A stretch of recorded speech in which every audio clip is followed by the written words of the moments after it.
Good morning, everyone. Thank you so much for joining us today. We'll give this another few seconds so folks can continue to join.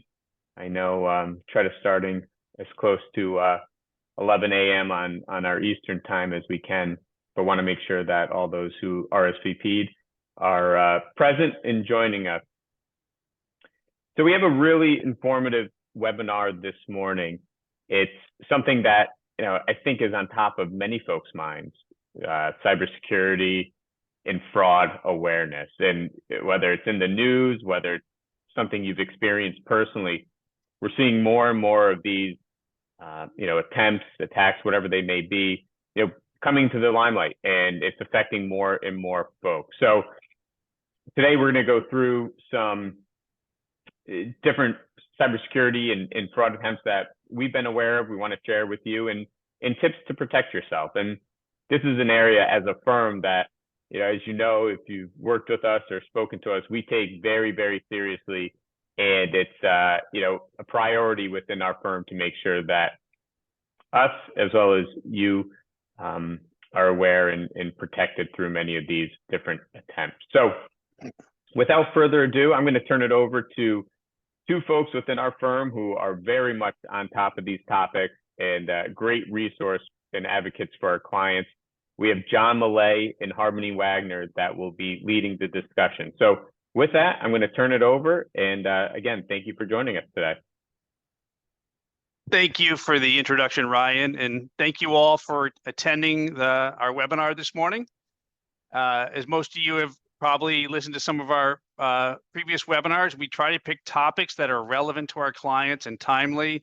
And this certainly is a very relevant topic. Quite frankly, it's a conversation we're having more with our clients every day. And as Ryan mentioned, I'm joined by my colleague, Harmony Wagner. So I'm, as Ryan said, I'm John Millay, I'm a CPA. I'm the Chief Operating Officer, Chief Fiscal Officer, Financial Officer, and Wealth Advisor for the firm. Harmony is a Wealth Advisor, Information Officer. She's a CFP and CPWA. So we appreciate, you joining us this morning. And this is a topic, that is extremely important. And quite frankly, one that needs to be talked about, particularly in the area of fraud. And, that's where having information out there can be one of the best defenses for fraud. So it's something that, we're talking more about, not only in our client meetings. You may have noticed last month we sent our first quarterly cybersecurity blog out, and we're going to continue to do that on a quarterly basis to provide up-to-the-date relevant information. In our client conversations, we're weaving, cybersecurity and fraud into that and almost on a daily basis. And, that can take a couple different flavors. Sometimes, unfortunately, it's helping a client who's been a victim of fraud, and we're helping them protect their assets and accounts. But probably the more rewarding way we're interacting with clients is helping them, prevent fraud. And that has happened in a number of instances. And, that can go in a variety of ways. And sometimes it's a client calling about, taking out a distribution. And through a conversation with an advisor or service team member, maybe some red flags go off. And through a conversation with a client, we help them discover that they were potentially in a fraud circumstance. So we've had a number of those instances where, through our client conversations, either the client divulged information or we probed, we were able to prevent fraud. And that's very rewarding. And quite frankly, it's one of the reasons we're having this conversation today, right, is increasing awareness. And the other, time is sometimes we have clients who just, received a disturbing text message, phone call that was part of a fraud. They weren't engaged in it, and they just didn't know what to do. And so we certainly encourage clients to reach out in those circumstances. We help provide some information and help set them on the right path. And again, we share this information not out of fear, right? We're not looking to scare clients, but it's really about arming, our clients and prospects with relevant information so they can protect themselves, right? If they understand how some of these schemes work, right, and they see some of the telltale signs, then maybe we can help prevent that. And same thing with some of the cybersecurity information that Harmony is going to share. If we can help provide some information that through increased awareness is going to prevent an incident. That's what we want to do for our client. So again, we appreciate you joining us this morning. And Harmony and I are going to cover a few topics. And first, we're going to start off with really going through some common fraud scams and how to protect yourself.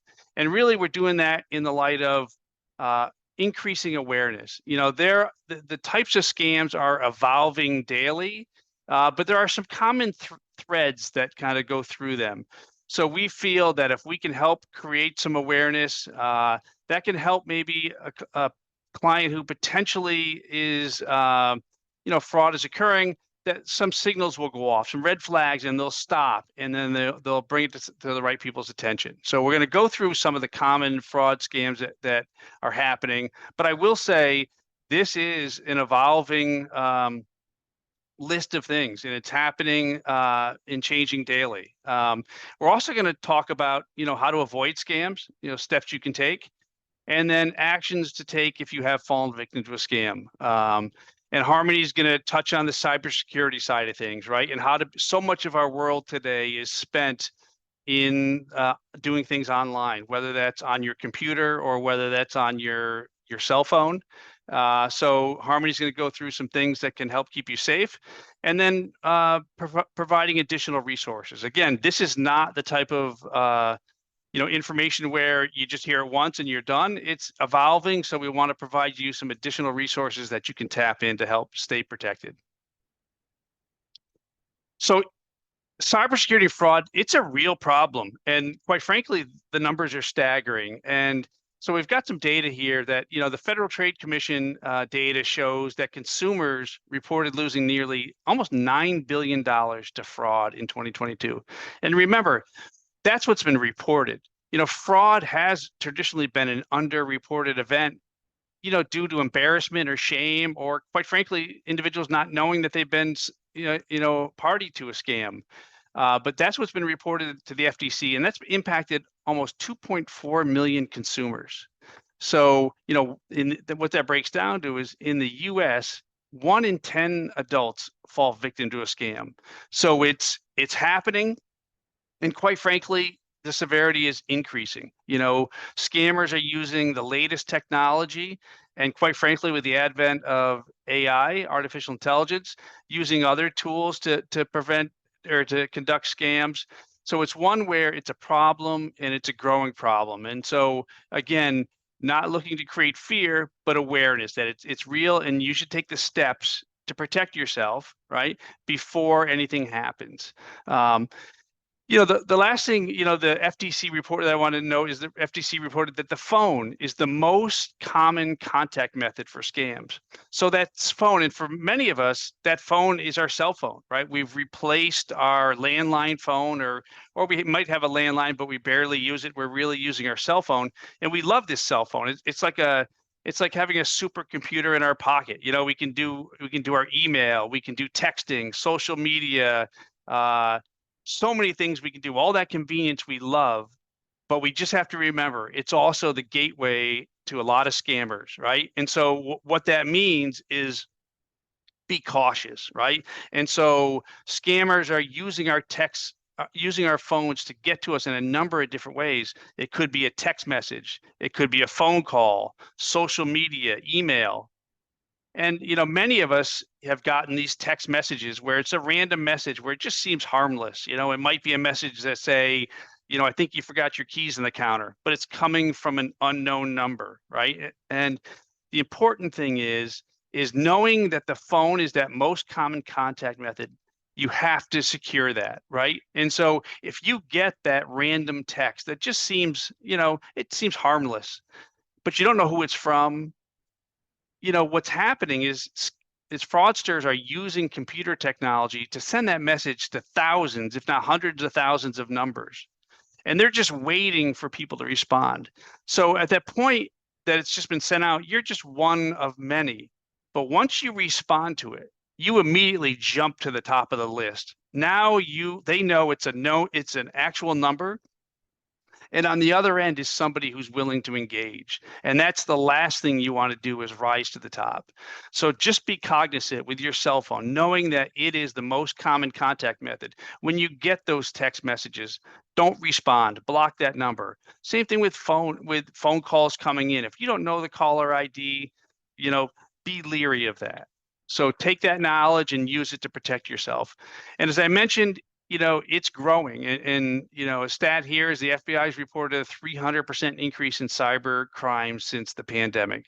So it's here, and we just need to take the steps to protect ourselves. So one of the things that I'm going to go through are some of the predominant scams that are out there right now. And again, as I noted earlier, that this is a list, but this is changing. One thing that we know about fraudsters is they're adapting to current events or current applications to really create these different scams. But you're going to see as we go through some of these, there's some common threads, right? And so we want to kind of go through some of the top scams, but I will say this is an evolving list, and we will continue to share, through our quarterly newsletter, but also, through client conversations, and also many of you are probably getting alerts from your financial institutions. I know I've gotten alerts over the last 2 weeks from some local banks telling, alerting of some scams that are happening where imposters were pretending to be bank employees. So this is we're going to go through kind of the elements of these, but know that this is a growing, evolving list. So one of the scams we wanted to talk about is a government impersonator scam. And this can also apply to impersonators of financial institutions as well. But under this scam, the criminal pretends to be from the Social Security Administration, the IRS, or law enforcement. And again, they're contacting you, could be through an email, a text message, or social media. But quite frankly, usually it starts with a phone call.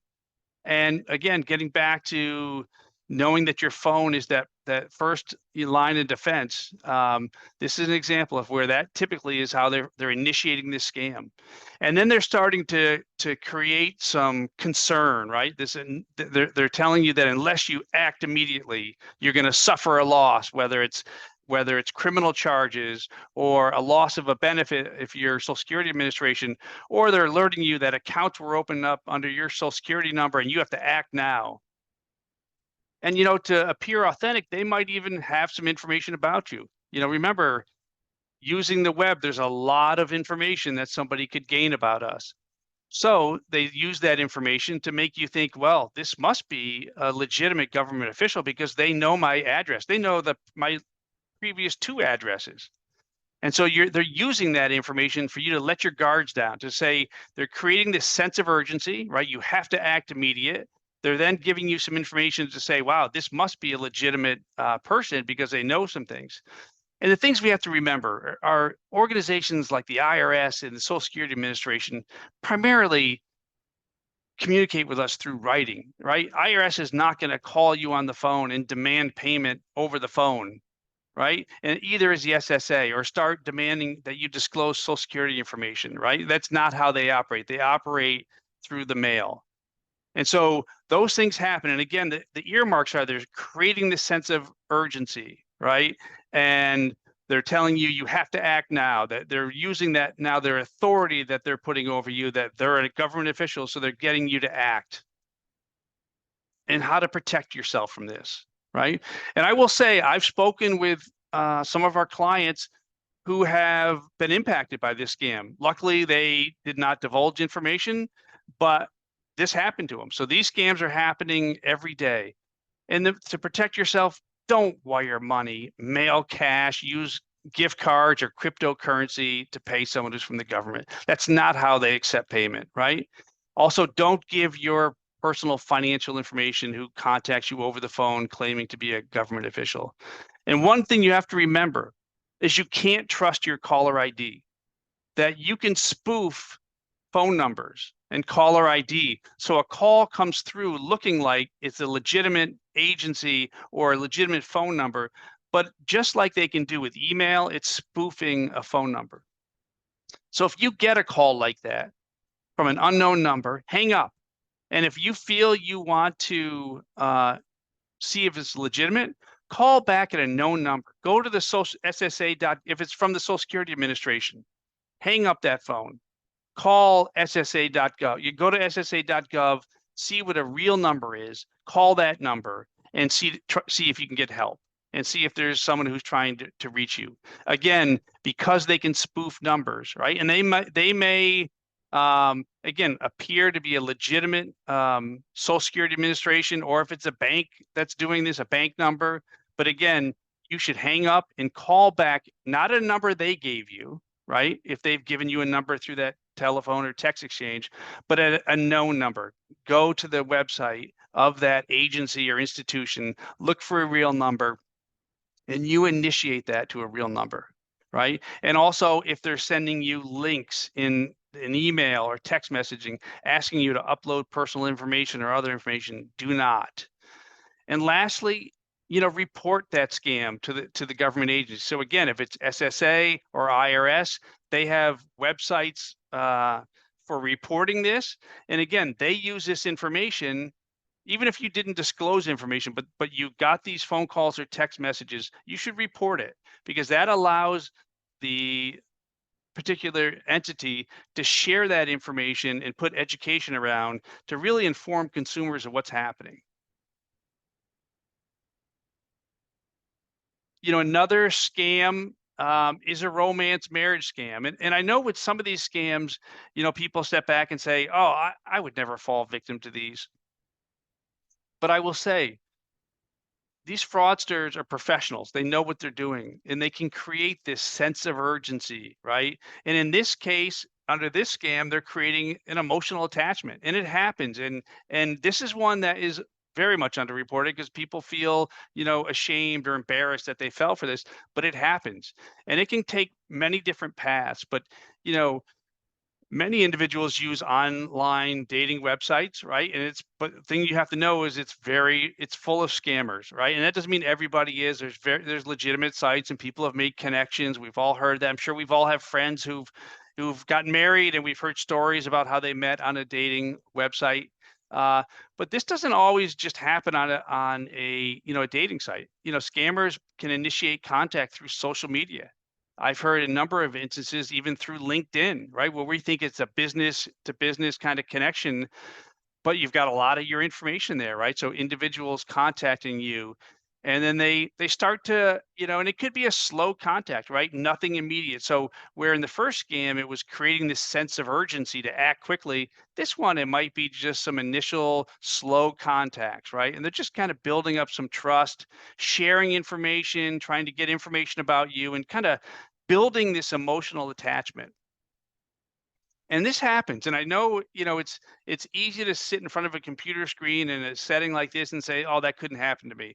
But it happens. You just have to understand that and say, be aware. And once that emotional attachment is created, that's where the scam comes on. Now it starts, and it can take different paths. And we've seen this honestly with conversations with clients.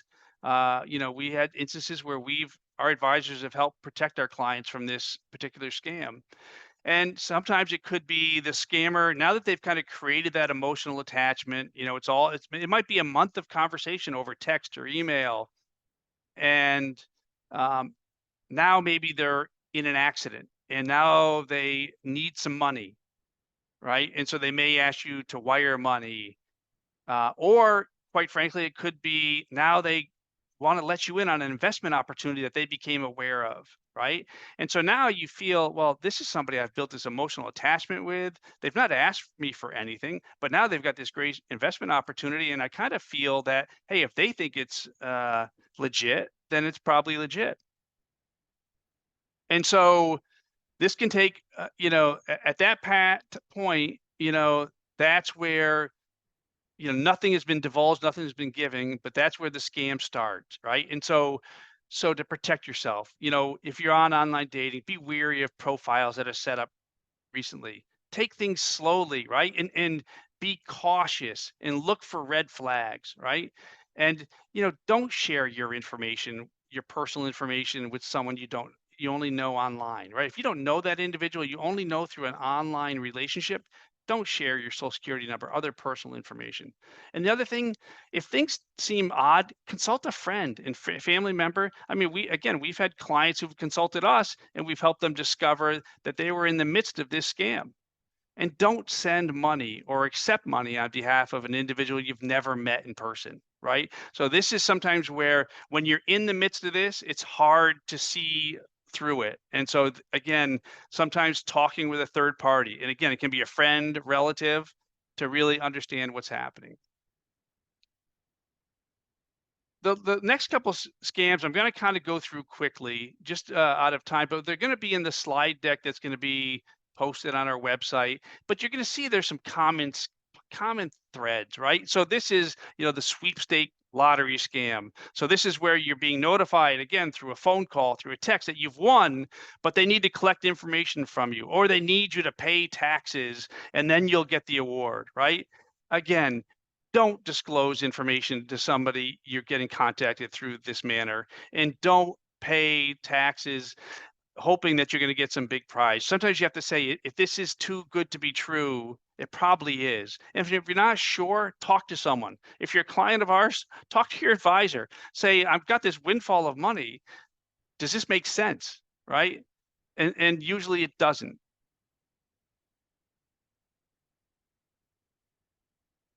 Investment scam, I kind of talked about that combined with the romance scam, because that's how we see it a lot. But again, it's the same thing where you're being contacted for a once in a lifetime opportunity. And you can generally tell it's going to that path when they want you to wire them money or work through cryptocurrency. So again, just have your alerts up, right? That this is where they're now trying to create this sense of urgency to act quickly. It's a once in a lifetime opportunity. In this case, definitely talk to your advisor. We'll help you understand and vet if this is something real. The tech support scam, again, this is where scammers are trying to take over your computer and your fear of viruses and hackers. So again, if you're on your computer and you're getting pop-ups, do not click on them. Right? You do not give someone control of your computer unless you initiated it, unless you know exactly who you're talking to and it's somebody that you trust and can verify who it is. So again, what scammers are looking for here is they're saying, well, you've got a virus. They're doing it through pop-ups or an email, and then taking over your computer and then taking whatever data they can get, but also installing malware so they can see what's happening with your accounts. The last one here is business email compromise. Again, similar to text messages where people can spoof a number. Here, this is coming from looks like it's coming from a legitimate business, but that business has been compromised. So somebody is spoofing their website, spoofing their email address. So again, don't click on links or attachments from any email you get unless you know who's sending it and why they're sending it. So I know I went through those last slides pretty quickly, but again, you can see there's a common thread that goes through here.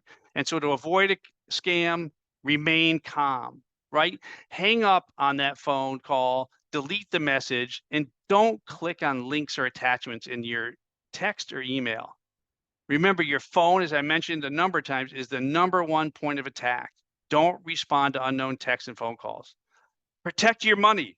Don't send cryptocurrency. Don't send wires. Don't do gift cards. Protect your money. Don't use it in those fashions. Protect your personal information. Again, for when you receive an unsolicited phone call or text or email, don't disclose your information. Protect that information. And again, spread the word, right? That's how we can defeat fraud, is by spreading the word and increasing awareness.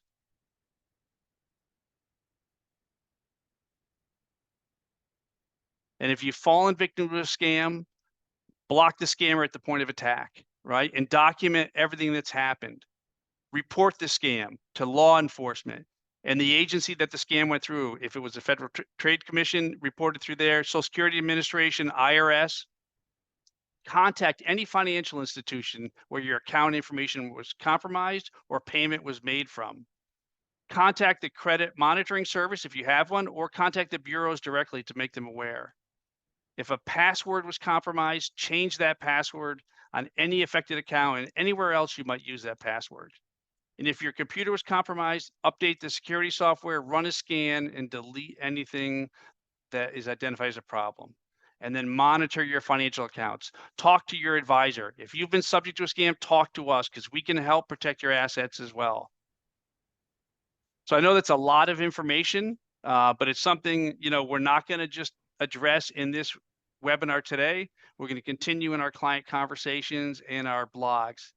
At this point, I'm going to turn it over to Harmony to talk about some cybersecurity awareness. Thank you, John. There are so many things that we can all be doing to establish a strong personal cybersecurity plan in our own life. So I'm going to take some, just a brief moment here to discuss some tips that you can put in place for yourself to protect yourself. The first, and this goes without saying, but is to use strong passwords. Some ways that you can do that is by implementing two-factor authentication, often called multi-factor authentication. This requires anyone looking to access an account or an online profile of yours to have not just one, but two ways of accessing that and logging in.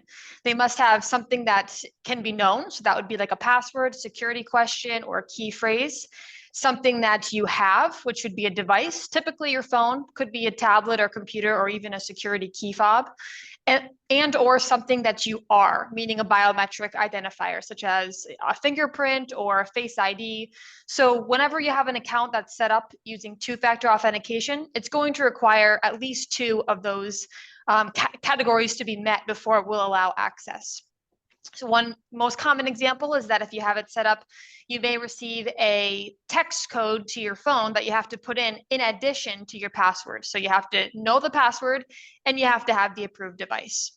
Using different passwords for every platform, I know this can be exhausting, especially as many of us probably have logins at 50 or more different, social media sites and financial accounts, and the list goes on.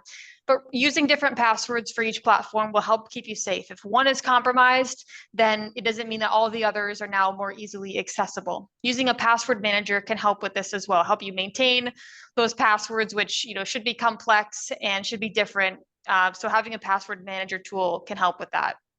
And finally, creating complicated passwords, not using just a simple word or your pet's name or your favorite sports team, keeping it more complex than that, including upper and lowercase, numbers, special characters, again, and often updating those with some regularity. Many platforms will require you to, particularly financial ones. I know my bank makes me update. It feels like every week. It's probably every, month or 3 months or something like that. But making sure that you're updating, even if you're not required to, changing those passwords from time to time so that you're protecting yourself. The next tip that I'll go over is to keep technology up to date. This is an easy way to keep your software patches up to date to protect you. So turning on automatic updates. Oftentimes these updates on devices are to correct known bugs where you may be exposed to hackers being able to access your information. So making sure that you're running your updates on a regular basis will make sure that your software is protecting you from any known issues that may exist. Tip number 3 is to regularly check your statements and credit reports. It's so important to be proactive here, checking your monthly bank and credit card statements. That way nothing goes too long without being caught. And you can also set up transaction alerts most of the time, credit cards especially, but I think a lot of banks offer this as well, where if a transaction is put through under your accounts over a certain threshold, maybe $50 to $100, you can make sure that you're getting a text or an email or phone call, whatever your preference is, right away, so that if something happens that is not you, that's suspicious, you catch it immediately. Checking your credit reports is very important as well. It's something that we talk to our clients about often, but they don't always, it's not something that's done by most people, I would say, in my experience. You can request it on annualcreditreport.com, and you can get one free annual report from each of the 3 major credit bureaus. So you can get 3 free ones per year. It shows any accounts that are open, any recent credit polls to open a new account or a new line of credit. So it's another great place to check to determine if you have outstanding things that you did not open yourself or you did not request, and to catch those things before they go too far. Using a credit monitoring service is tip number 4, and it goes hand in hand with checking your credit reports. LifeLock is the one you hear most often, but there are others that do similar, that provide unlimited access to your information and fraud alerts. They will let you know if there's been any changes or activities related to your credit profile, And if you do fall victim to fraud, they often provide solution or resolution services to help you, recover your information and protect yourself going forward. Tip number 5, do not share personal identifiable information on social media. Setting your account to private is a great way to start, but we still, even beyond that, need to be aware of what we're posting, because you don't know what your social media friends' habits may be, and they may be compromised, and someone could be viewing your profile through them. So, try not to friend people you don't know, keeping your account private, and not listing personal details such as your birth date, hometown, phone numbers, and just being careful about what you're posting. You see these trends, we've all maybe participated in them or at least seen them over time, where, it's this fun little social media quiz where, you post the make and model of your first car or the street you grew up on. And, if those sound familiar, it's because they're common security questions to an account. So avoid posting information like that. I know it can be fun to answer those and see your friends' answers, but it's really not worth the risk that you're putting that kind of personal information where someone is going to be more easily able to access it. When something's online, no matter how private you think it is out there for anyone to see. And as we see these scams become more sophisticated, it really presents a great risk. Tip number 6 is to surf the web safely, making sure you're using secure websites, enabling a pop-up blocker, and probably most importantly here is avoiding public Wi-Fi networks. You may be at a hotel or cafe or public transit or a restaurant somewhere else where you're seeing, I see a free Wi-Fi network that is the name of the place that I'm at. Well, that's easy to spoof for any hacker, and they present actually a very high risk. They're highly susceptible to attacks. They don't have the kind of protections that hopefully you have on your home network. So it's best to avoid using these altogether if possible, to use, cellular data or your personal hotspot. If you must use a free Wi-Fi network, please do not use it for sensitive transactions. Do not be on a hotel Wi-Fi and logging into your banking app or something like that. Try to avoid it if possible, and certainly don't use any sensitive or financial account access while using one of those if it's absolutely necessary. Finally, and this goes hand in hand with what John has shared, is just to stay alert, not to fall prey to the scammers that are trying to create urgency, to stay alert, stay vigilant, be proactive about having a cybersecurity plan, and also be prepared to be reactive if you do fall victim.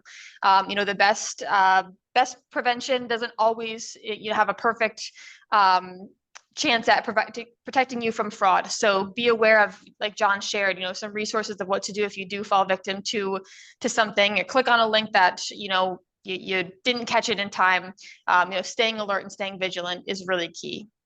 We also have some additional resources here. I won't go through them now, but you'll have them and access in our slide deck after the fact. Some government websites that present information on scams and safety, the annualcreditreport.com, which I mentioned, and just some other important tools. And please also feel free to use us as a resource as well, as John shared. If you have questions, if you have concerns, or you feel you maybe have been victimized and don't know where to go, please give us a call. We can certainly help. With that, I'll hand it back to John. Thank you, Harmony. Some great information. And again, we appreciate everybody joining us today. I know we gave a lot of information. There is just a lot of information to share. And again, as we both mentioned, it's really about, just providing this data and information to help create so people understand what's happening, so you can best protect yourself. And again, we're going to continue with our blog series. And again, you're going to see this more and more a part of our normal conversations with clients. Is really just increasing awareness to help everybody. Again, I just want to give a shout out to next month's webinar is going to be the Q3 market update, and we'll have Ryan and Paulo presenting that.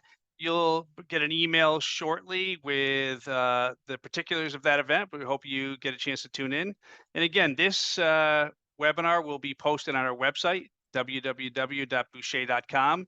And there's also prior webinars and other great information. So again, we appreciate everybody for attending. And if you have questions, please don't hesitate to reach out. Have a great day.